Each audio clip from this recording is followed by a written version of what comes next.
দাদা দাদা কথা শোনো কথা শোনো। এই যে আমার সামনে এত তাফালিং করে লাভ নাই তো, ভোটের দিন দেখাতে হবে। আমার সামনে তাফালিং করে লাভ আছে কেন? হ্যাঁ,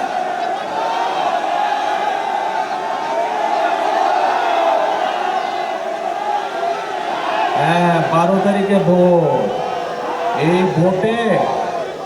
এই ভোটে ধানের শীষকে জয়যুক্ত করতে হবে। কারণ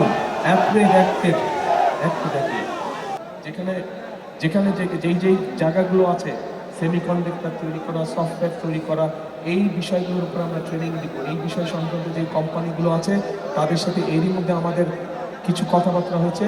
তারাও উৎসাহ প্রকাশ করেছে যে তারা বাংলাদেশে আসবে, বাংলাদেশে বিনিয়োগ করবে, যার ফলে আমরা আমাদের বহু তরুণ যারা আইটিতে যারা দক্ষ, সেই ছেলে মেয়েদেরকে আমরা কর্মসংস্থানের ব্যবস্থা করে দিতে পারি।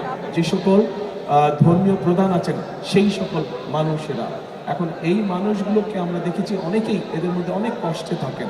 সেই জন্য এই মানুষগুলোকে, অর্থাৎ ইসলাম ধর্মে যারা মসজিদ মাদ্রাসার খতিব সাহেব আছে, মুয়াজ্জিম সাহেব আছে, ইমাম সাহেব আছে সহ অন্য ধর্মেরও যারা ধর্মগুরু আছেন, তাদেরকে প্রতি মাসে আমরা সরকারের পক্ষ থেকে একটা সম্মানের ব্যবস্থা করবো ইনশাআল্লাহ, যাতে করে তারা একটা সম্মানজনক জীবনযাপন করতে পারে।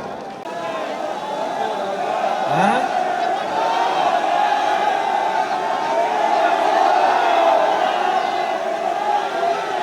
হ্যাঁ 12 তারিখে ভোট।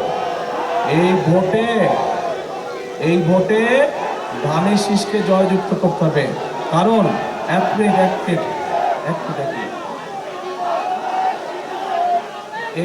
এই যে স্লোগানের দাদা কথা শোনো কথা শোনো। এই যে আমার সামনে এত তাফালিং করে লাভ নাই তো, ভোটের দিন দেখাতে হবে। আমার সামনে তাফালিং করে লাভ আছে কেন? ভোটের দিন জয়যুক্ত এসে দেখাতে হবে, তখন বুঝবো এই শক্তিটাকে ভোটের দিন দেখাতে হবে। আর খেয়াল রাখবেন এই যারা ষড়যন্ত্র করছে, এরা আবার ওই যে 8 সালের মতন আরেকটি ষড়যন্ত্র করছে। ওই যে এটা আমরা এই ষড়যন্ত্র আমরা ওই যে এই তথাকথিত যে আমির নির্বাচন, তারপর নিশিরাতের নির্বাচন, তখনও আমরা দেখেছি যে লাইন দিয়ে থাকে কিন্তু লাইন আগায় না। দেখছেন না এই চিত্র? মনে আছে এই কিছুদিন আগেই তো ভোট কেন্দ্রের সামনে লাইন, কিন্তু লাইন আর নড়ে চড়ে না বাবা। কাজে এইগুলা ব্যাপারে সতর্ক থাকতে হবে যে লাইন নড়ে না কেন, আর ভিতরে ওইদিকে সিল মারা শুরু হয়ে গেছে। কাজে এইগুলা ব্যাপারে সকলকে আপনাদের সতর্ক থাকতে হবে প্রিয় ভাই বোনেরা।